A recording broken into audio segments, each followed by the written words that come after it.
So what I did here was I just took, you'll see I'll hold up the drill bit in a little bit. So I took my Dremel and ground the one key down a little bit to fit about the right slice size in the steering column. And then I just took a 1mm drill bit and drilled down into the steering column by hand with a hand drill, and then inserted the key into the ignition switch. So I'll explain it here. So I was just going over right here that with the drill bit, and then how I did it, and then just drilled it out, used that, it's around a 1mm size drill bit into that slot, and then it just key inserts right in there. There's no gluing or anything. You can actually pull that key in and out, and that's all there really is to it. It's real simple, guys, so hopefully that helps. Okay, I gotta run my phone will only video 5 minutes at a time for overheat on 4K, so let's go ahead before we get too much longer, dive into the rest of it here. I picked up some other scale stuff. I thought there should have been some more of these in here. I bought these off of AliExpress, and they're just scale chainsaws to put in some different trucks and stuff. I've already got one in my extra cab. I'm going to be slopping one probably somewhere in the back of the Rust Bucket Blazer because I've been running it a lot more. I gave a couple of these to some buds that I trail with. They're pretty nice little detailed chainsaws from AliExpress you can get, and you can paint them up different colors and detail them up and weather them or whatever you want to do with them. You end up getting, like, I think he sent me way more than what it said. I think he said there was like 3 or something, but he sent me like 5 or 6 that was in this bag. So I gave some of them to some friends with some scale trucks to, just give them some scale stuff. They're pretty nice little saws. They actually look pretty good. Do I have a figure out here? No, I don't. I got them all, my guys up top there, but they fit nice with the G.I. Joe. If anybody's running and I know you are, because I know people have watched my videos and taken that idea. These fit nicely in the G.I. Joe classified guys. The 6-inch. They say 6-inch. Some of those guys are actually a little more over 6-inch tall. But they fit perfectly in the action. The G.I. Joe guys, the classifieds. So we got that. Let's get that. Throw that out of the way. Next up here, we got some cool stuff. Well, hold on. We'll go ahead and finish out the rest of before I get into this other stuff here. I picked these up just to have some scale items. They were really cheap. They cost me $1 something. Free shipping off of AliExpress. And I had a bunch of them coins things. They'll send you things that you got to use and all that good stuff. And if you don't use them, then you blah, blah, blah, blah. So I ordered these. These are pretty nice in scale, guys, from AliExpress. It's some garden tool type stuff. You get like a coal, whatever, shovel, snow shovel looking thing.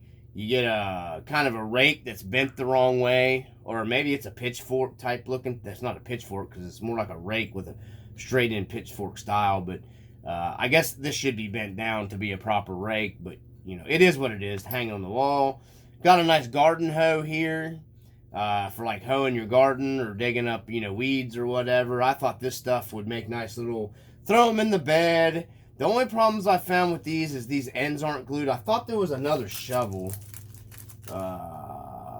Yeah, I don't know. It fell out somewhere. But anyhow, it come with another shovel too. But these are also scaled really, really nice. With the RC four-wheel drive trucks, if you're going to haul some stuff in the bed, and you could add some weathering to these. And I'm going to take the handles here because they're real wood, and I'm gonna go over these and just make the wood look like it's weathered on the handles and stuff to make them a little more realistic.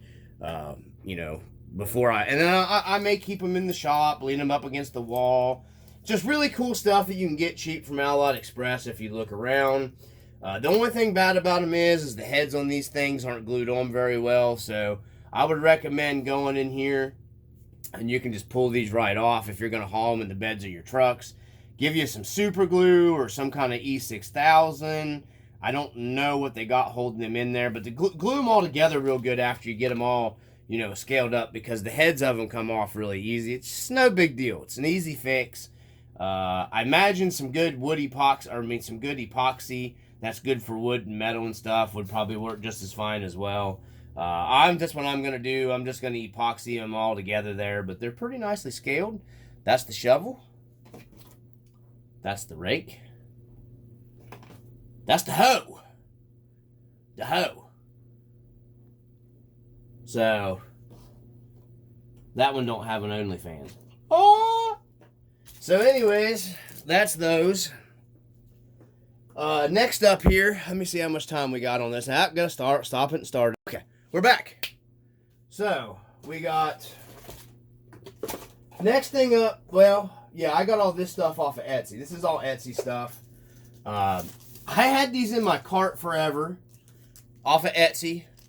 RC Guru Shack. That's where I got these from. They set in my cart. They're originally like $8-9. These are really nicely done, 3D printed. And then he sent me things like, for heaven's sakes, just buy them. So I ended up getting them for like, I don't know. I had some other stuff. It was free shipping anyways, because I had other stuff in my cart. So I got them for like, I think $3. You know, you can't buy crap for $3 anymore. So I jumped on them.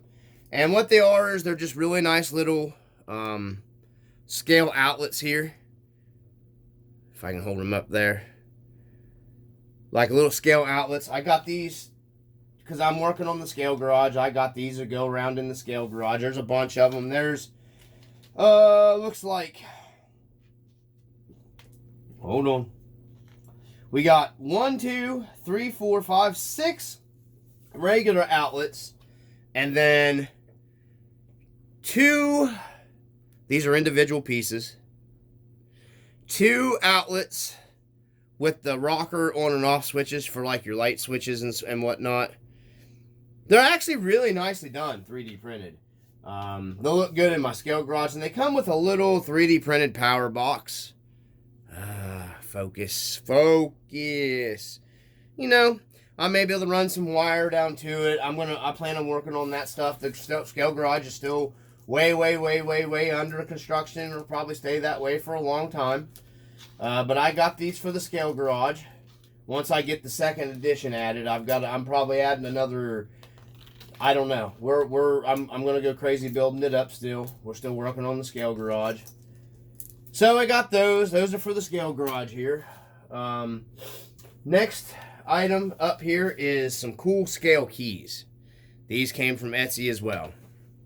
So these are actually gonna be. Oh, let's cut the bag. I'm not messing with untying stuff. I'm not going to be reusing that anyways. So we got some cool little scale keys here. These came from Etsy as well. They're nice and small. They are metal. Okay. They come with a little keychain. I got these for the extra cab. It comes with, I think these were like $5 or $4 and something. It comes with 3 keys and a little keychain here that you can dangle from your key switch. You know, they are metal. I may have to downsize these a little bit. I don't know. That's the key I'm going to be putting in the key switch, I think. So, yeah. I'll be customizing these myself probably before I put them in the truck. Because I think these are just a little big. Maybe not. I don't know. Hold on a second. Let's grab a dude here. Alright, so we got our little dude. And yeah, they're a little bit big. Like I said, this guy's actually a little over 6-inch figure. Even though those G.I. Joe classified guys say they're 6 inches, some of them are a little taller than others. They are a little big, the key on it, but not terribly. But I think I can modify these keys to make them a little more proper scale. But they're not terrible. If you just wanted to go straight to using them, like I said, they're on Etsy. I don't know. I may get a burn in my butt and decide to provide you guys some links. I have no idea. I'm not sure what I'm going to do with that yet. May just put some links for this stuff. If these work, I'm going to get a couple more of these because they're metal and they're nice and affordable and they're pretty nice in scale. They say they are a 1/12 scale key. Yeah, I guess maybe. They'd be perfect size for like if you were putting them in more like your TRX4s and stuff like that. If you had an interior in there, I'll do an update video on these keys once I get them in the ignition and stuff on this and show you guys what they look like, because this might actually work a lot better than what I'm thinking it will. But it's pretty cool. For what they cost. There was a guy on there, my guy I used to talk to pretty often. I don't talk to him that much. He was buying some keys, some nice scale keys off of Etsy. He said he didn't think that guy was selling them anymore. Last time I talked to him, it's been a while. So I just went ahead and got these and figured out, they're metal. So easy peasy, lemon squeezy with a Dremel and a little bit of paint to weather them. And they, that keychain still will work just fine. Put them in the ignition, bam. So I thought, they would work pretty good enough. Because they're in the interior anyway. So we got some scale keys here. We're going to set our guy up over here. See, next up we got, this stuff is all from Etsy as well. This guy sells on Etsy. Real cool dude. Highly recommended. ECB 3D printing. And his 3D print stuff is phenomenal. Trying to dig out the first one here. So I picked this up. Like I said, it's ECB 3D printing. You can find them on Etsy. This is the Chevrolet hood bracing that you can glue down or epoxy down, or I think he's got it to where you can actually screw down the back part of it, or I don't know why he's got those in there. I got this for my K10 build, and this just goes under your hood on your K10, and it's just like the Chevys had the hood bracing. I need another one of these because I want to add one of these to my Rust Bucket Blazer as well, because that truck's not ever going anywhere. It's one of my favorites. He gives you some cool, just some decals and stuff. I'm not exactly sure. You can make some nice license plates. I don't know how I think they're decals. They're really weird. Got some cool stuff on them though. Uncontrolled thug life, for official abuse only. New York license plates. He might be from New York. I don't know. I didn't even look. ECB 3D printing, next level. My other car has ECB 3D on it. I like his stuff. EC 3D, Monster Mash. He has some cool stuff. But I don't know if are they decals? I don't know. I can't tell. It'd be weird if they're not decals. What are you supposed to do with them? I guess I can make signs. I could always make signs out of them if they're not. I don't know. I'll go into that. It's really weird because they're on like a floppy, clear, plasticky thing. I don't know. So, anyways, let's move on. I mean, too long. I'll lose people's attention. We got... Oh, we're getting ready to shut off. So we're back. So once again, ECB 3D printing, and we're going to go ahead and pop this open. I had bought a rear bumper. I wish my K10 wasn't buried over here. I had bought a nicely 3D printed scale actual K10 pickup truck bumper. This thing is nice. He did a great job on this, guys. I was going to use it, but these old Chevy trucks had like that corrugated, almost like a diamond plate step texture for grip. Because that's one thing that kills me about the rear bumper on those K10 Chevys from RC 4-wheel drive. They don't have the proper bumper on them. They really need to do this, RC 4-wheel drive. You need to make this bumper. I'm sorry, but you do. If I end up getting one of those trucks, or if I go with a really super nice clean build on my K10, the one that I have, I bought off of a guy on there, and I can't remember his name. I think it's Tim Hovis. Tim Hovis is the one that does those on the Squareheads group. And it was fine, and I liked how he had his improvisions. He has an improvision here for lights for your license plate. This one don't, but you can drill this easy enough, like a small hole here, and probably come in at an angle from the back side to make, and then put your light in there. That's the only thing that I'd recommend. ECB 3D. I don't know if he watches the channel or whatever, but I thought maybe he said he might watch. I can't remember. But anyways, that's the only thing I liked better about that Tim Hovis's bumper. It had the improvisions for the light here. No big deal. This thing is super nice. It's super heavy duty. It's solid all the way through. So I don't think you're going to break that very easily. I think this bumper is going to be nice and strong. It's very nicely. You're going to have to do limited. I don't even know if you'd really have to do a whole lot of finish work to this. I think if you clean this up, lightly wet sanded everything on it in through here, and then hit this with some primer, filler builder primer to build this up with and just kind of lightly wet sanded it and hit it again with some filler primer. I think you'd probably be good just to hit this with some nice paint. If I do a real nice build, I'm gonna be doing some kind of chrome stuff. I've got the line on some nice chrome paint, and it looks good. My buddy uses it on his model car stuff. Next up is same thing from ECB 3D Printing. Same guy. He's got. I bought his seat instead. It's a little more affordable than the shrink seat. Very heavy duty, nice seat. I think it probably works just the same as the other one. I guess this screws together. Yeah. So you get a bench seat for your pickup, because most of the, I think you could get bucket seats in some. I don't know if the older Chevys, or the more expensive models had the maybe buckets. But I do know you could get bucket seats in the K10s too. A lot of guys don't think you could. But I wanted old school bench seat, and this thing is really nice. I don't know if I'm going to cloth this one. I may not. I may just clean it up really good and then hit this with some really nice, I don't know, maybe something to kind of make it look like a leathery plastic bench seat that came in the old Chevys. I don't know what I'm going to do with the build yet. I'm piling parts together. This is super heavy though. Wow, this thing it's a heavy seat.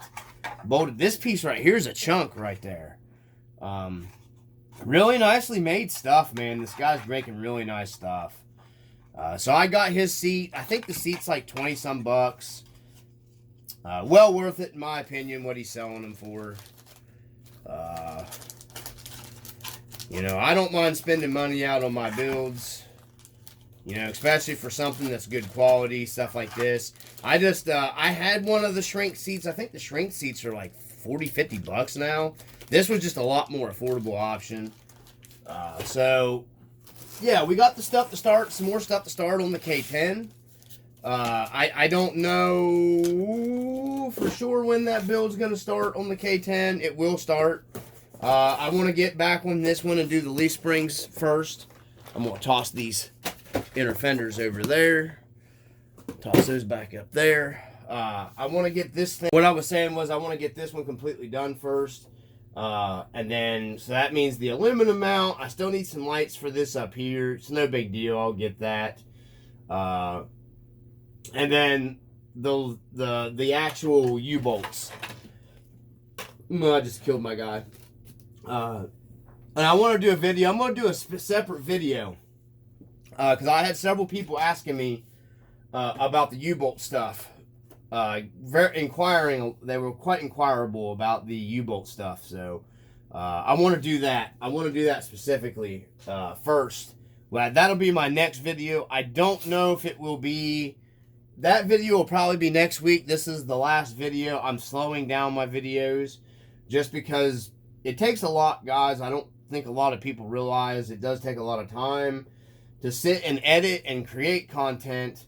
I've been super appreciative of everybody that likes the videos, takes the time to at least like them. I appreciate people. I've picked up a lot more subscribers. I am appreciative of it, guys. Like super appreciative. Really do. It's nice to have the people that drop comments. It really is nice to have that people actually camaraderie. You know, that are dropping comments down in there. It kind of makes it worth doing them a little bit more. Uh, I may go ahead and provide some links for some of this stuff, and then I can send you links directly if you drop a comment down there in the video. So I'm just gonna do a separate video here of I'll do an overview of the keys in the same video as I'm doing the U-bolts when I do it. It's just I am slowing down my content a little bit. I have a lot of other stuff going on right now, so I'm trying to get out and do more videos too, with Steven's 304RC. So you'll probably see maybe a few more link videos, small stuff coming from me. I let him. I have him. He does the filming for most of that stuff, and I try to stay with doing mostly my scale stuff filming. Not that I just that way he gets content for his channel. Maybe see a little bit of both if you watch his too. But yeah, anyways, getting back into this, I will do a separate video of the U-bolts and the keys and show you guys, and then tell you what I ended up doing and what I thought was best. What I think is best and what you think is best might be two different things, and you might come up with your own ideas that might be better. It is what it is. Is what's great about the hobby. So anyways, I think that pretty much covers us for the day. I hope everybody watches and enjoys the video. Once again, I highly do super appreciate everybody that watches. I really, really appreciate everybody that actually takes the time out to actually watch the videos and actually comments. And, it is nice having a little bit of feedback every once in a while and having people talk to each other or comment down below. Anyhow, hopefully everybody's happy and healthy and having a good life from the RC Dungeon. As always, peace.